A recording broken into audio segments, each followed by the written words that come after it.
London rushes past like we don't exist.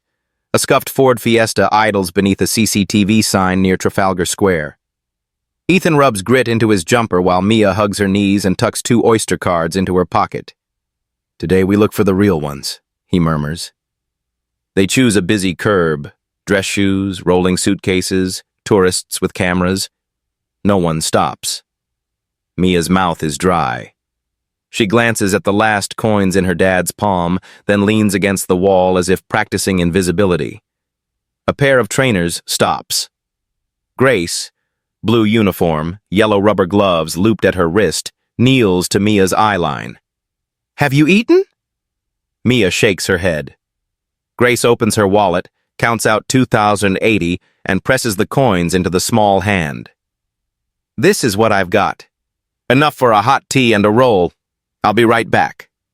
She vanishes into the flow, then returns with a paper bag, steam from the tea, an egg sandwich. "Doctor of tea, reporting in," she jokes, eyes on Mia, not any lens. Ethan keeps his shoulders tight, but his eyes burn. This isn't pity, it's proof of character. Grace doesn't leave. She stands windbreak for them and asks the security guard at the nearby building, "Can they warm up in the lobby a minute? The girl's gone pale." The guard frowns. Grace doesn't budge. Calm but firm. "I work nights here. I'll take responsibility." 5 minutes later, father and daughter sip tea under bright glass. Mia taps the name on Grace's badge. "Grace, like magic." Grace smiles. "If there's magic, it's you." 3 weeks of nightly magic follow. In the night shift canteen, Grace saves Mia a slice of cake and teaches her to fold napkins into little boats.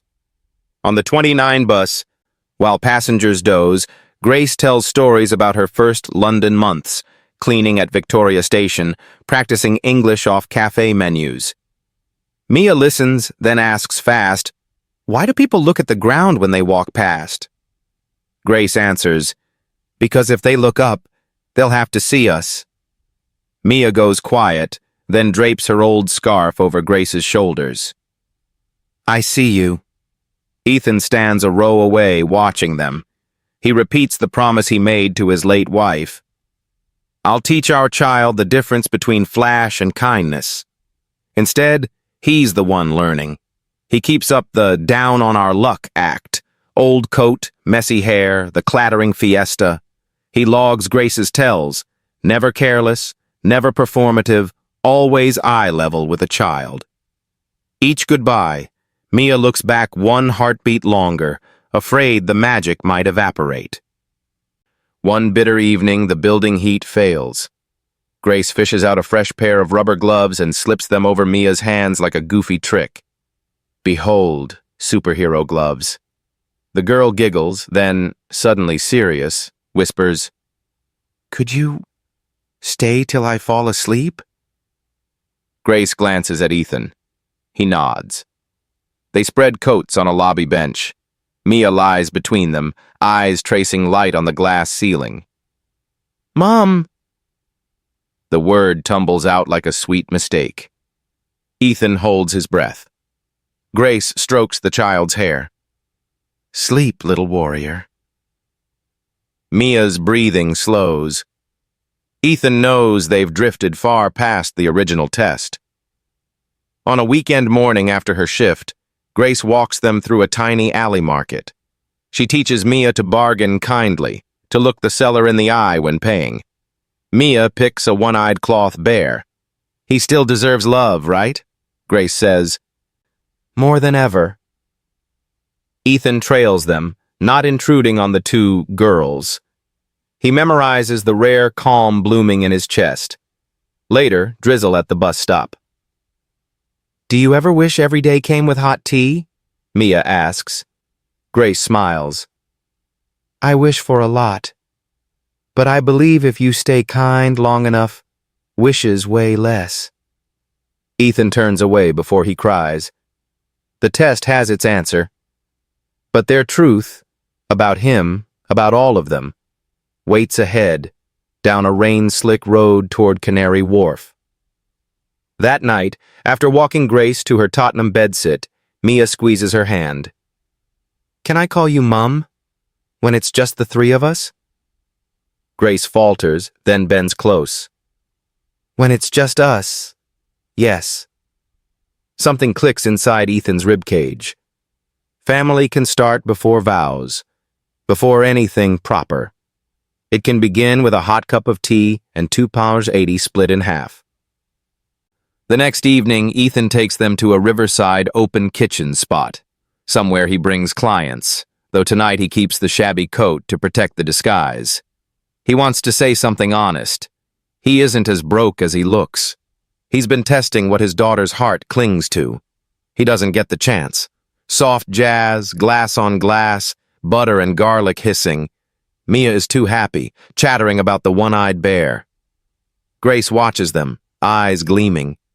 She says when she was little, whenever she was tired, her mother would press a hand to her forehead and say, "You are not alone." Ethan begins, "And from now on," when his phone trembles, "Sir Roderick." He silences it. Another buzz. He silences again. If he answers, the old world will flood in. Before parting, Grace slips Mia a small soft-cover notebook. A kindness log. Each day, write one thing you did or received. On page 1, Mia scrawls, "Ms. Grace gave me tea, a seat, and the feeling I'm worth looking at." Ethan reads over her shoulder, throat tight. Night deepens. In the rented room, Ethan watches Mia sleep with the one-eyed bear. He drafts a text to Grace and deletes it. "Tomorrow, I want to tell you the truth," he types, then erases. It's time to pay kindness back with an unvarnished truth, even if it shatters the warmth they've just found. Somewhere else in the city, another man, his father, is tracing footprints ready to turn everything into a bitter lesson. You've watched this far.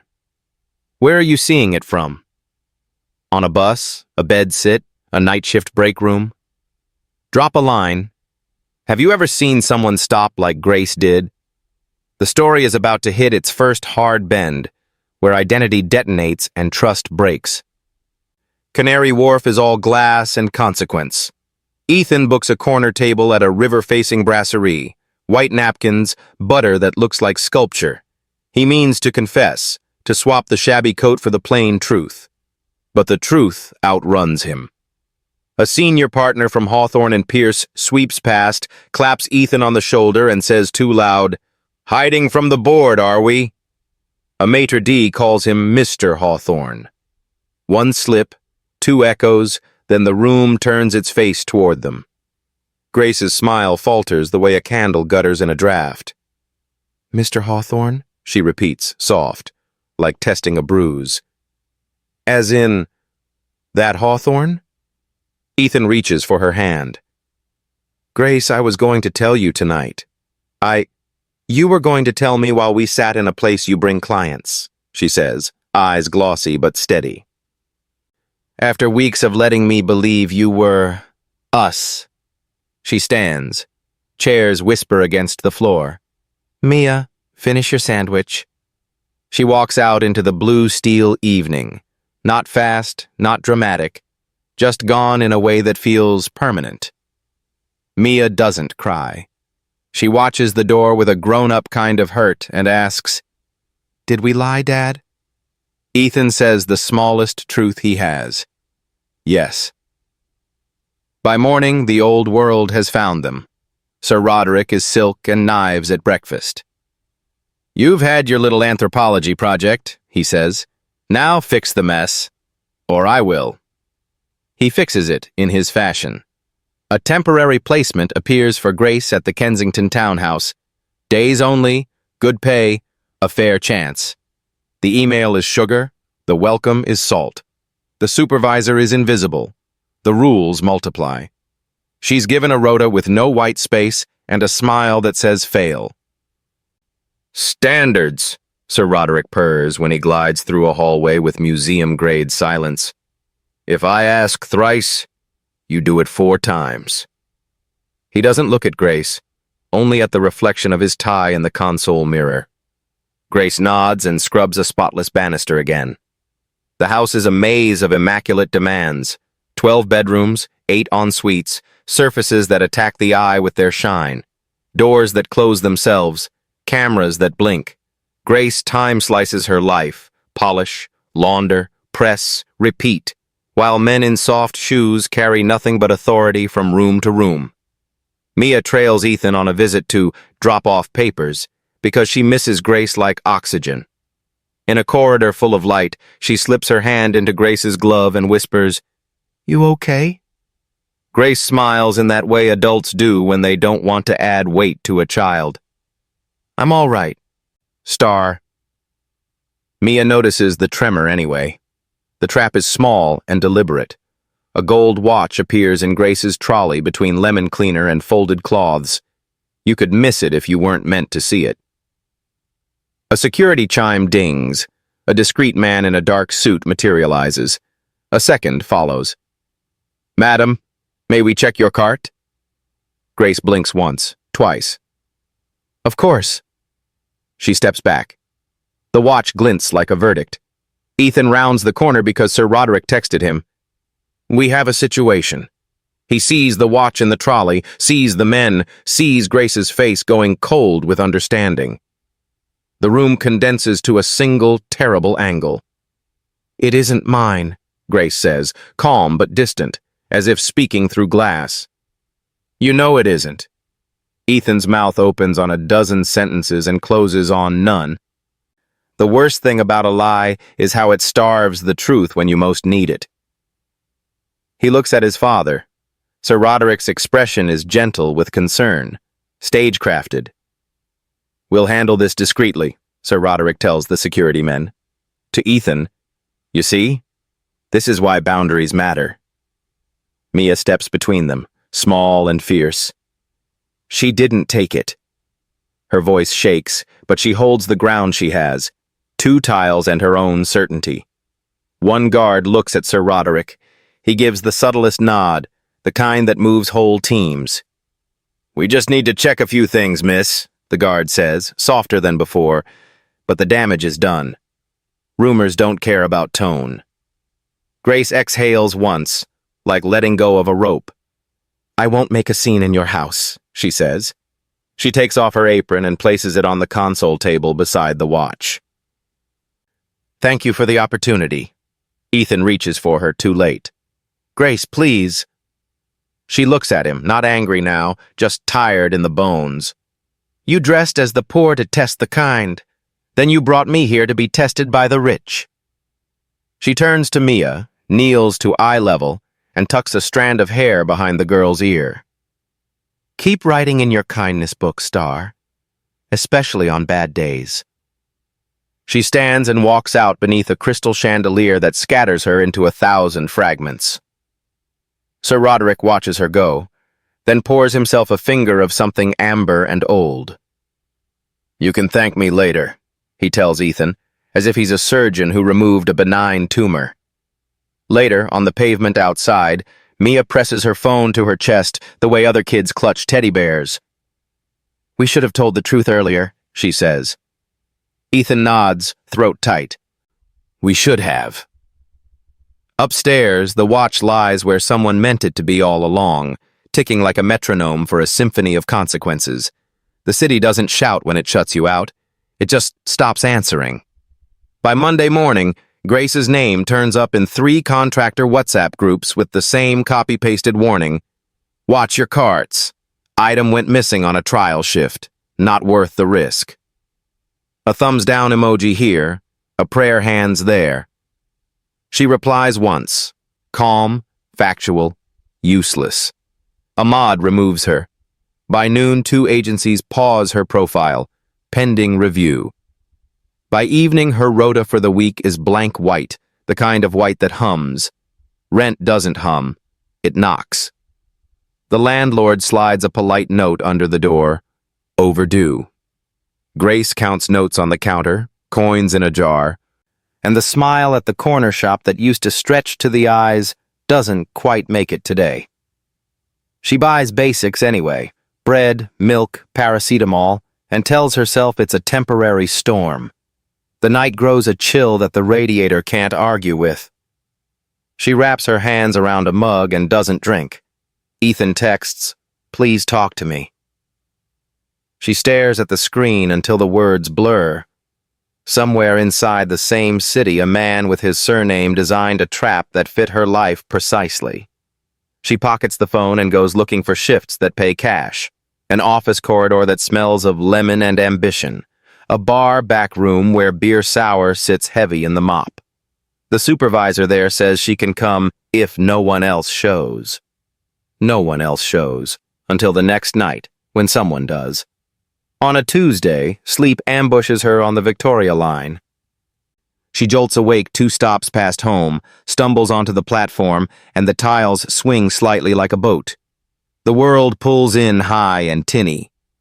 When she comes back, she's sitting on the cold bench with a station staffer offering water and asking if she needs an ambulance. "No," she says, rubbing the tender inside of her elbow like she's been tapped there.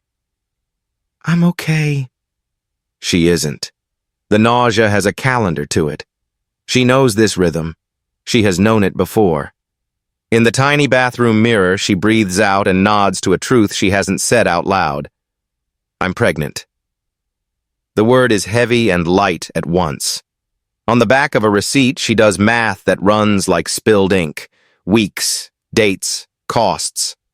One clinic website blinks back numbers she can't meet right now. Another says the wait time for a midwife booking is 3 weeks. 3 weeks feels like 3 winters. She tells no one. Silence isn't denial, it's armor. If she tells Ethan, the story becomes his father's. If she tells the landlord, pity curdles into leverage. If she tells the agency, her file grows a new red flag. Complication. So she tells herself instead, daily, in the soft voice you use with skittish animals, "You can do the next hour. You can do the next errand. You can do the next breath." Mia notices what adults miss. She notices the new careful way Grace stands up, the way she palms her belly when she thinks no one's watching, the way tea turns to ginger tea.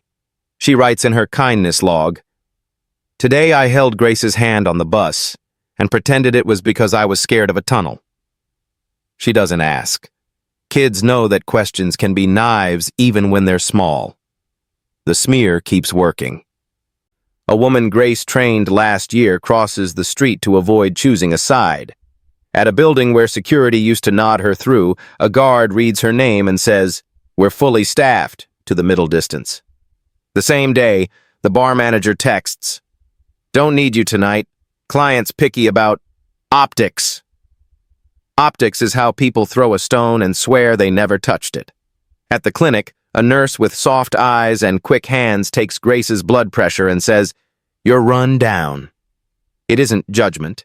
It's a practical note, like saying your tire is low. Grace hears herself answer with a laugh too bright. "Who isn't?" The nurse gives her ginger snaps and a crinkly leaflet and a tiny list of charities that sometimes answer.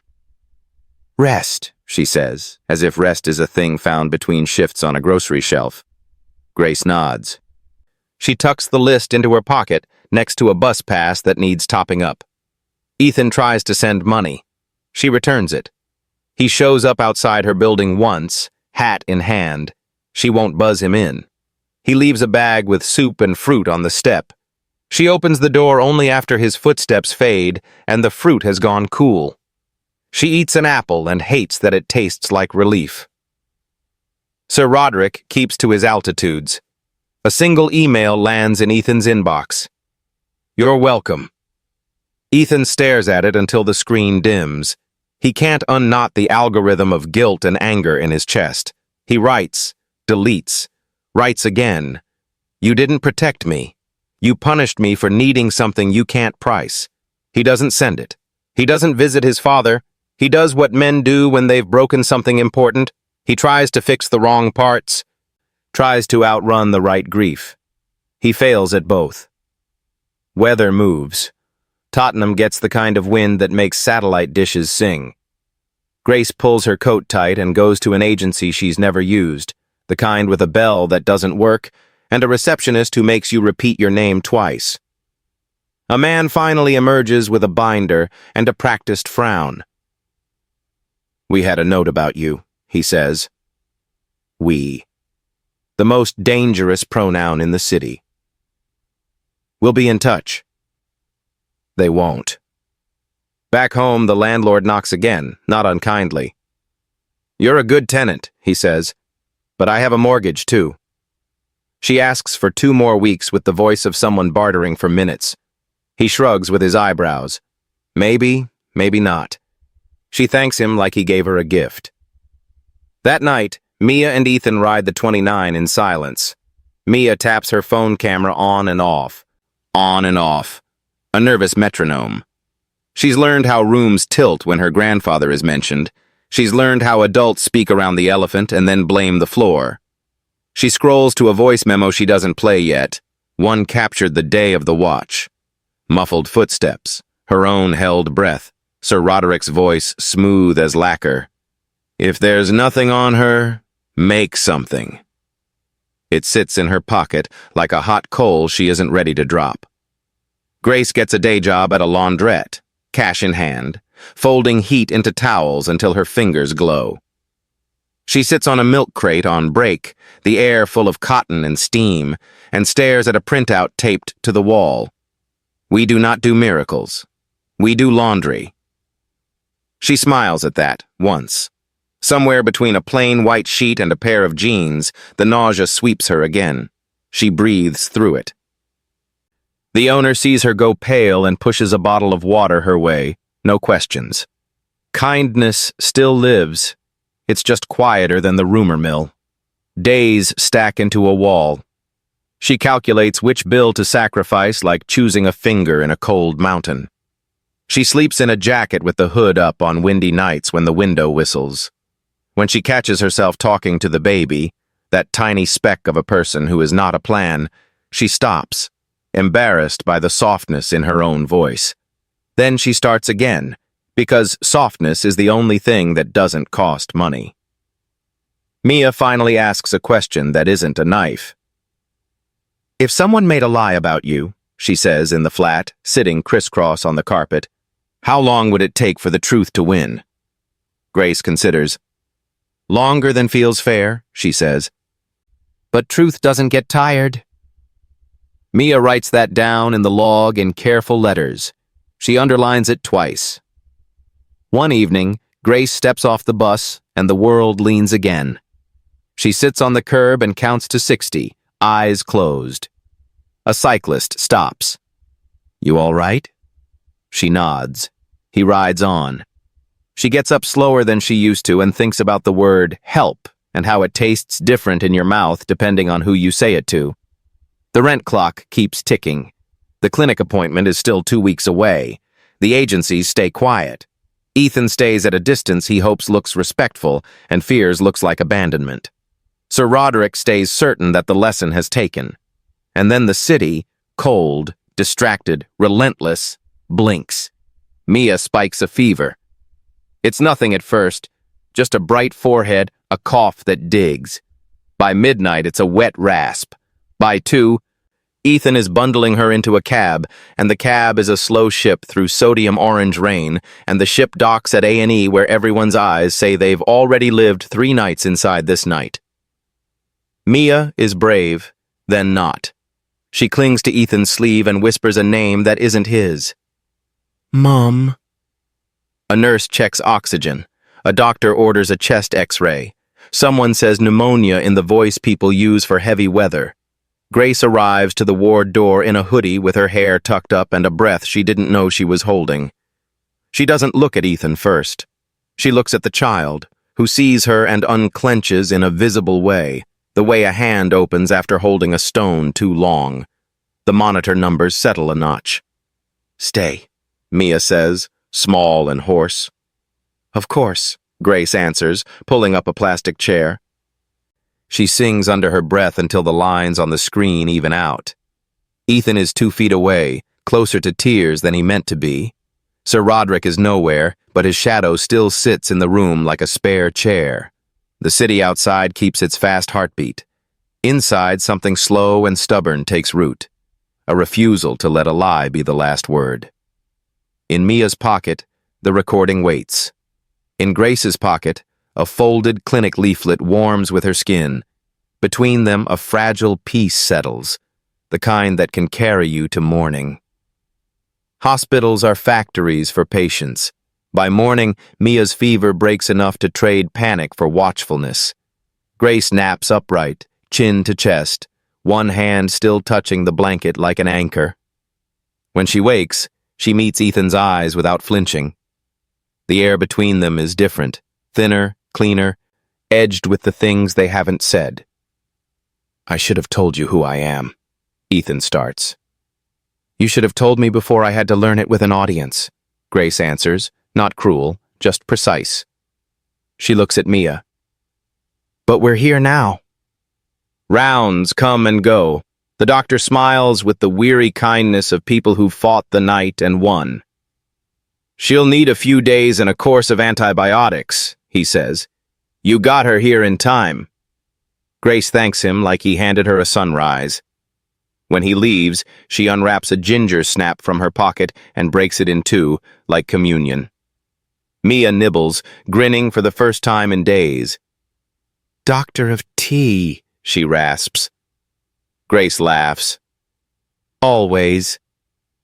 When Mia drifts off again, Ethan slides a chair closer.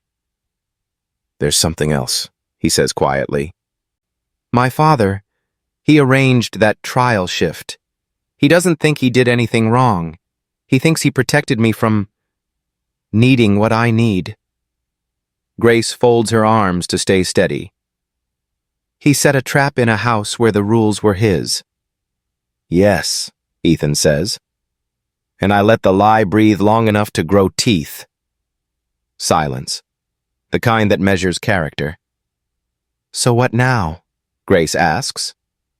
Mia answers for them. She wakes, reaches into her hoodie pocket and pulls out her phone. "I kept something," she says, small but certain.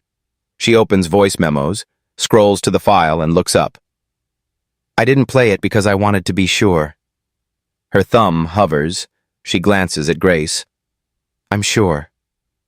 The sound is unmistakable even through hospital hum. Polished floors, distant footsteps, and Sir Roderick's voice, warm as brandy and twice as dangerous. "If there's nothing on her, make something." A second voice murmurs assent. The clip ends with Mia's quick inhale, the sound of a child catching a falling truth. Grace sits very still, as if sudden movement could break the room. Then she lets out a long breath. "You brave girl," she says, and kisses Mia's forehead. She looks at Ethan. "That's evidence." "It is," he says, throat tight. "Admissible? I don't know. Moral? Absolutely." "What will you do with it?" Grace asks. "Not me," Ethan says. He looks at Mia. "What do we do with it?" Mia frowns in the honest way of children considering the universe. "We don't hide it," she says. "Hiding made this worse." Ethan nods. "Then we go public. Not with rage, with proof." Grace studies him as if inspecting a crack to see if it can hold weight. "Going public means noise. Noise means mess." "It also means an end to whispers," Ethan says. "And an apology that isn't just a bank transfer." Grace touches her belly, barely, the way a secret touches back. "I don't want revenge," she says. "I want repair." "Then that's the aim," Ethan says. He reaches, carefully, and takes her hand. "I want a life with you, not a perfected lie, a family that can survive daylight." The words fall out before he can cage them. "Marry me." It isn't a performance. It's a blueprint said out loud. Grace doesn't smile right away. She turns the offer like a coin and listens for counterfeit. "If I say yes, it's to the truth," she says. to you showing up when it's ugly, to choosing us when he makes choosing hard. I will, Ethan says, simple as a vow, and I'll say it with witnesses. Mia kicks her legs under the blanket, delighted by the clarity adults finally found. We should tell people at a place where people can hear, she says, like a church, with microphones. Ethan laughs, an unguarded sound he hasn't made since he was 19. A church it is, he says. St. Bartholomew's. Sunday. He looks at Grace. We won't ambush you. We'll go to the vicar, ask to speak. We'll show the recording, and I'll say what I should have said the first day. Who I am, what I did, and who I choose. Grace squeezes his hand once. Then I'll say what matters. What was done to me, and that I forgive. Not to excuse, but to end the hold it has. The plan grows muscles. Ethan calls the vicar, who listens long and sighs the sigh of a man who has mediated 1,000 human collisions. If your purpose is confession and repair, he says, our knave has heard worse and better. He'll make space after the service. He'll keep order if tempers climb. Ethan also calls a lawyer, the kind who uses first names and hates spectacle. A private settlement is simpler, the lawyer says. A public apology is unusual but not illegal. He pauses. Record everything. Expect resistance. Grace messages a friend at the agency who still believes in her and asks for 2 sentences on letterhead about her spotless years. The friend sends 5. Mia drafts a poster nobody will see, truth at 11, then laughs and deletes it. She practices holding the phone steady. She practices breathing. Night falls. In the dim of the ward, Grace hums the same melody as before, softer now, more anchored. Mia sleeps with her palm on the phone like a knight with a sword. Ethan sits in the visitor's chair and writes 3 notes in his head. I lied. I'm sorry. Here's who I choose. None of it undoes the harm. All of it begins to make a different future possible. On Sunday, they'll step into a room bigger than themselves and ask it to be a mirror. Not for punishment. For truth that can travel farther than rumor, and a promise that can be heard above the old money's hush. St. Bartholomew's is stone and echo, and 1,000 promises stacked like candles. After the Sunday service, the nave keeps its hush while people drift toward tea urns at the back. The vicar clears his throat. Before we go, he says, Mr. Hawthorne would like to speak. Some heads turn with polite curiosity, others with the prickle of a rumor finally taking shape. Ethan steps forward without a suit, just a plain coat and the look of a man who's run out of disguises. Grace stands 3 paces to his left, hands folded. Mia holds the phone as if it were a small, truthful animal that could spook if gripped too hard. My name is Ethan Hawthorne, he begins, voice steady but living. I lied about who I was. I did it telling myself I was protecting my daughter, testing the world. What I really did was wound a good person and make room for worse people to do worse things. He looks to Grace. I'm sorry. A murmur ripples. Curiosity becomes voltage. He turns back to the congregation. There was a theft at my family's house. There wasn't. A lie was arranged to look like a fact, and it stuck. We have proof it was arranged. The church doors open with a gust and a decision. Sir Roderick Hawthorne enters with 2 aides and an expression curated to suggest emergency. That will do, he says lightly, like a headmaster ending a school play. We won't broadcast private family matters in a sanctuary. It stopped being private when you made it public, Ethan says. The vicar holds up a calming palm, but he doesn't call a halt. Sir Roderick softens his voice for the crowd. My son is unwell with guilt and infatuation. We've all seen how an impressionable child, his eyes flick to Mia, can be confused by adult matters. Let's take this outside. Mia steps onto the chancel step where her voice will carry. People should hear, she says, not loudly, but with that clean, bell-like certainty children have when they're right. The vicar nods once. Permission granted. She taps play. The nave fills with the domestic acoustics of power, a hushed corridor, soft shoe leather, and Sir Roderick's voice, unmistakable. If there's nothing on her, make something. A second voice, oiled compliance, answers, yes, sir. The clip is short. It lands like a hammer laid gently but irrevocably on a pane of glass. Silence takes shape. No one coughs. Even the building seems to hold its breath. Sir Roderick's mask doesn't crack. It adjusts. Out of context, he says smoothly. A child's recording. We were speaking hypothetically about improving background checks. Mia, small and fierce, lifts the phone again. There's more. She plays the second snippet, his aide asking, do you want it in the trolley or the locker? And Sir Roderick, somewhere it will be found without fuss.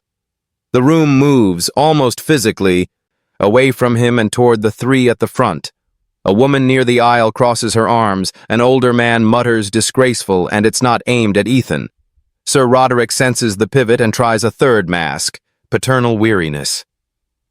I wanted what was best for my son. You wanted what was quiet for your name, Grace says, finally.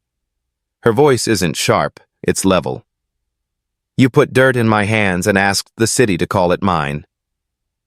Ethan turns fully to the congregation. I asked to speak here because sanctuaries are where we tell the unpretty truth. Grace was slandered. We have the evidence. I'm asking for two things. First, that my father acknowledge what he did and apologize to her publicly, here, now.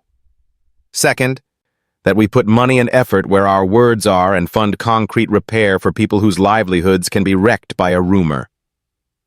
The vicar lets the silence ripen. Sir Roderick, he says gently, in the tone a shepherd uses when a ram has wandered into the flower beds. Sir Roderick calculates and finds no good route out. He leans into hauteur. I regret, he says, each word chosen like a chess move, that a situation was misinterpreted and feelings were hurt. A politician's non-apology. Mia looks up at Ethan, then at the vicar, then back to the phone. She doesn't play another clip. She doesn't need to. Every person in the room has heard enough. Grace breathes in, breathes out. I don't need your regret, she says. I need the truth.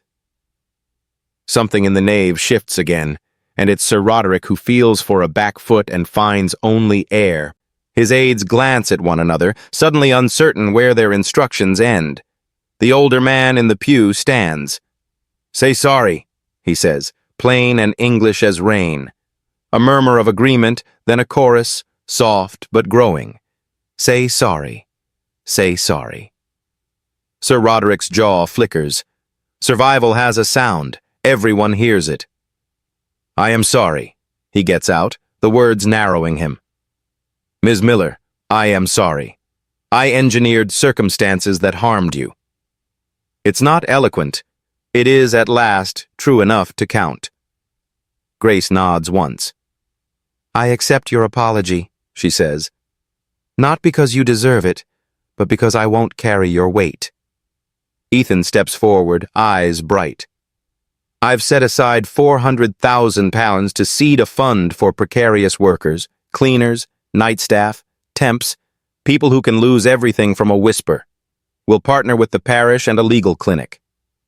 My family's Kensington property will open 2 days a week as a community hub. Contracts are drafted. Today I'm asking for witnesses. The vicar smiles with genuine relief. You have them, he says, and half the room nods in human chorus. Ethan turns back to Grace, the room a quiet galaxy around them. Grace Miller, he says, and it is not a stunt. I love you. I choose you, not in secret, not as a story about rich and poor, as the truth that finally learned how to stand up. He doesn't kneel. He doesn't reach for spectacle. He offers his open hands in daylight. Grace doesn't rush her answer. She lets the room see her think. "Yes," she says, and it feels like a key turning in the whole building. Mia claps once, then again, then the knave follows. Awkward, lovely, a round of applause that sounds like something being put back where it belongs. Sir Roderick doesn't leave. He sits. It's almost stranger than if he'd stormed out. For the first time in years, he looks like a man among other men, not above them, flawed, finite, forced to share the air. After, by the tea urns that have seen births, deaths, and everything between, strangers press Grace's hand, offer phone numbers, name check agencies that still do right. A woman from the legal clinic says, "We'll help set up the fund paperwork." The vicar whispers, "You were brave." Mia writes in the kindness log, "Today the truth didn't hide." Outside, London keeps moving. The buses, the pigeons, the markets, and the three of them step into it with lighter spines. Repair isn't a ceremony, it's a practice. But practices begin somewhere. And sometimes they begin in a church with a child pressing play. Apologies are loud the day they're said and quiet the days after. Repair is the reverse. Quiet first, then it gathers a sound. Within a week, the Grace Fund opens an account with the parish as steward and a legal clinic as co-signer. The first grant goes to a night porter wrongfully accused of swiping a tablet. The second pays a week's rent for a care worker blackballed after refusing a manager's favor. Ethan signs paperwork without fanfare and with witnesses exactly as promised. Sir Roderick's name never appears on the masthead. That's part of the penance. On Wednesdays and Saturdays, the Kensington townhouse unlocks its gates. The grand sitting room becomes a skills hall, CV clinics by the bookshelves, employment law drop-ins under a chandelier that used to throw light only at private parties. The dining table hosts a rota of quiet lenders, 3 parishioners with warm eyes and small interest microloans, a retired accountant with a thing for clean spreadsheets, a bakery owner who will always swap bread for flyers. Grace works the door in a soft jumper, making space for people to walk in without lowering their heads. If anyone asks how the place came to be, she says, "It came from telling the truth," and pours tea. Ethan learns the unglamorous pieces, safeguarding policies, payroll compliance, the art of saying no to stories that need lawyers before they need money. He turns up for the boring meetings. He turns up for the unboring ones, too. He learns to be a different kind of Hawthorne, less air, more hinge, something that helps a door swing open for someone else. Mia becomes the fund's unofficial archivist. She catalogs thank you notes, anonymizes case studies with a seriousness that would suit a bench. She runs a monthly kid court in the townhouse garden where children rule on playground disputes using rules they draft in chalk. The rulings are mostly about sharing and saying sorry properly. The adults take notes. Sir Roderick visits once, alone, in a good coat that suddenly looks like a costume. He stands in the doorway, stares at the repurposed rooms, and recognizes a legacy he didn't design. Grace greets him with the kind of courtesy that doesn't forget. He says, "I've transferred the remaining funds," and she says, "Thank you," and that's the whole conversation. He leaves his cufflinks at home thereafter. In the city's memory, he remains both the man who engineered a lie and the man who stood and said sorry. People are allowed to be 2 things. The fund was built for that complexity. The baby Grace carried arrives in spring with a laugh that sounds like a door opening. They name her Ella. She fist punches the air on day 3 like a boxer who trusts the bell. Mia takes to big sistering with the kind of gravity 8-year-olds save for sacred assignments. She reads to Ella from the kindness log. Ella answers in vowels. 2 years on, the townhouse is less an address than a verb. The fund runs apprenticeships with a facilities firm that used to hire only by Whisper Network. Now they post the jobs on a public board taped to the parish door. A Saturday clinic helps expunge false non-rehire flags in agency databases. A tiny scholarship, 3 travel cards, and a month of lunches nudges 3 cleaners' kids into a summer robotics program. None of it is headline-worthy. All of it rearranges molecules. On the anniversary service at St. Bartholomew's, the vicar invites a testimony of repair. Ethan stands only to introduce Grace. She speaks briefly, the way people who've lived the long part don't waste breath on the short part. "I used to think survival was keeping your head down," she says. "Turns out survival is keeping your head up long enough for someone else to see you." She nods toward Mia, who holds up a dog-eared notebook now thick with 2 years of ink. "We kept a record, not of harm, that writes itself, but of kindness. Kindness leaves a trail. Follow it, and you find your people." In the pews, people murmur the small sound communities make when they recognize themselves. After tea, a woman approaches with a shy smile and a story that is, like most real stories, specific and ordinary and life-sized. Grace writes down a name, a date, a need. Ethan checks the rota. Mia adds a line to the log. "Today we made a promise small enough to keep." On the walk home, London is the same and not. Buses sigh. Pigeons strut like landlords. A child in a pram howls the unfairness of a nap. Ethan carries Ella on his shoulder. Ella tugs his ear like it's a bell pull. Mia marches ahead, then doubles back to grab Grace's hand. "You know what, Mom?" she says. "Truth didn't get tired." Grace squeezes once. "No," she says. "It just needed a microphone." They pass the CCTV sign near Trafalgar Square where a shabby Fiesta once idled and a decision was made with $2.80 and a cup of tea. The camera still watches, indifferent. That's fine. Some witnesses need wiring. Others just need to show up. Fade out. Not to black, but to the color of everyday. The kind of light you only notice when you're not hiding. London hurries like always. Buses sighing, pigeons strutting like landlords, CCTV signs staring down, indifferent. But at a familiar corner, where $2.80 and a hot cup of tea once changed a day, 3 people walk past with lighter spines. They don't need the city to change to do the right thing. They do the right thing.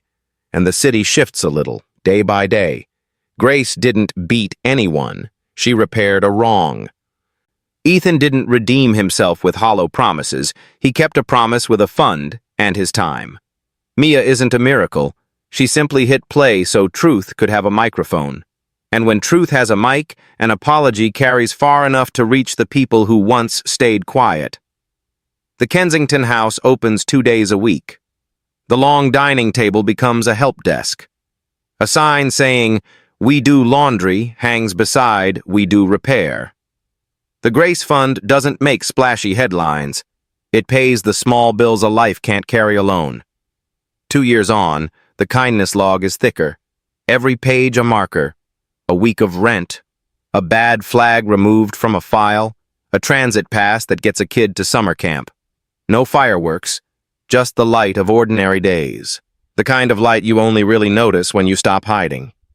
If you've made it here, where are you watching? From a bus seat? A night shift break room?